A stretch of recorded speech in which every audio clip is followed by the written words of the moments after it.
Hi ಸ್ನೇಹಿತರೆ, market ಮಿತ್ರ YouTube ಚಾನಲ್ಗೆ ತಮಗೆಲ್ಲರಿಗೂ ಸ್ವಾಗತ. ಈ ದಿನ ನಾವು ಮಾರ್ಕೆಟ್ನ ಚಕ್ರವ 90ರಷ್ಟು ಟ್ರೇಡರ್ಸ್ ಇಲ್ಲಿಯೇ ಸಿಲುಕಿಕೊಳ್ಳುತ್ತಾರೆ ಎಂಬ ವಿಷಯ ಬಗ್ಗೆ ತಿಳಿದುಕೊಳ್ಳೋಣ. ಬನ್ನಿ ಗೆಳೆಯರೆ.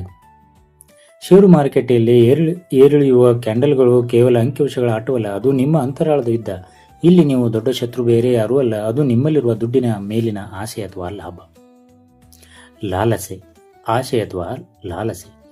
ಪ್ರಮುಖ ಇವತ್ತಿನ ನಾವು ಕಲಿಯಬಹುದಾದ ವಿಷಯಗಳು ಏನೆಂದರೆ ಭಾವನೆಗಳ ನಿಯಂತ್ರಣ. ಮಾರುಕಟ್ಟೆಯ ಚಕ್ರವ್ಯೂಹದಲ್ಲಿ ಅಭಿಮನ್ಯುವಿನಂತೆ ಪ್ರವೇಶಿಸುವುದು ಸುಲಭ, ಆದರೆ ಹೊರಬರುವ ದಾರಿ ಯಾರಿಗೂ ತಿಳಿಯುವುದಿಲ್ಲ.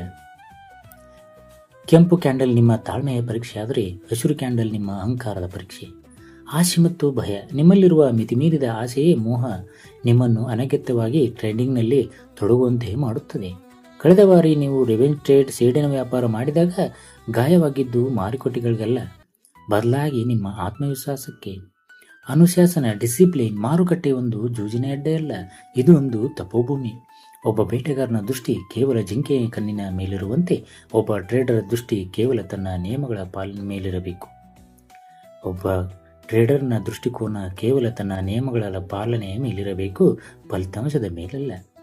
ಸ್ಟಾಪ್ ಲಾಸ್ ಮಹತ್ವ. ನಿಮ್ಮ ಸ್ಟಾಪ್ ಲಾಸ್ ಕರ್ಣನ ಕವಚದಂತೆ ನಿಮ್ಮನ್ನು ರಕ್ಷಿಸುತ್ತದೆ, ಆದರೆ ನಿಮ್ಮ ಅಹಂಕಾರದಿಂದಾಗಿ ನೀವೇ ಆ ಕವಚವನ್ನು ಕಳಚಿಸುತ್ತೀರಿ. ಸತ್ಯ ದರ್ಶನ. ಮಾರುಕಟ್ಟೆಯೇ ಅತಿ ದೊಡ್ಡ ಸತ್ಯ. ನೀವು ಆಶಾವಾದಿಗಳಾಗಿದ್ದರೆ ಇದು ನಿಮ್ಮನ್ನು ಭಿಕ್ಷುಕನನ್ನಾಗಿ ಮಾಡಬಹುದು, ಹೆದರುವವರಾಗಿದ್ದರೆ ನಿಮ್ಮನ್ನು ಹತ್ತಿಕ್ಕಬಹುದು, ಮತ್ತು ನೀವು ಅಹಂಕಾರಿಗಳಾಗಿದ್ದರೆ ನಿಮ್ಮ ಸರ್ವನಾಶ ಮಾಡಬಹುದು. ಟ್ರೇಡಿಂಗ್ ಎಂಬುದು ಕೇವಲ ದುಡ್ಡು ಸಂಪಾದಿಸುವ ಮಾರ್ಗವಲ್ಲ, ಅದು ನಿಮ್ಮನ್ನು ನೀವು ತಿಳಿದುಕೊಳ್ಳುವ ಆಧ್ಯಾತ್ಮಿಕ ಪ್ರಯಾಣ. ಇಲ್ಲಿ ಗೆಲುವು ದೊಡ್ಡ ಬಂಡವಾಳ ಇರುವುದೊಂದಲ್ಲ, ಬದಲಾಗಿ ಅಚಲವಾದ ತಾಳ್ಮೆ ಇರುವಂತು. ಫಲದ ನಿರೀಕ್ಷೆಯಿಲ್ಲದೆ ಕರ್ಮದಲ್ಲಿ ಗಮನ ಹರಿಸುವುದೇ ನಿಜವಾದ ಟ್ರೇಡಿಂಗ್ನ ಧರ್ಮ.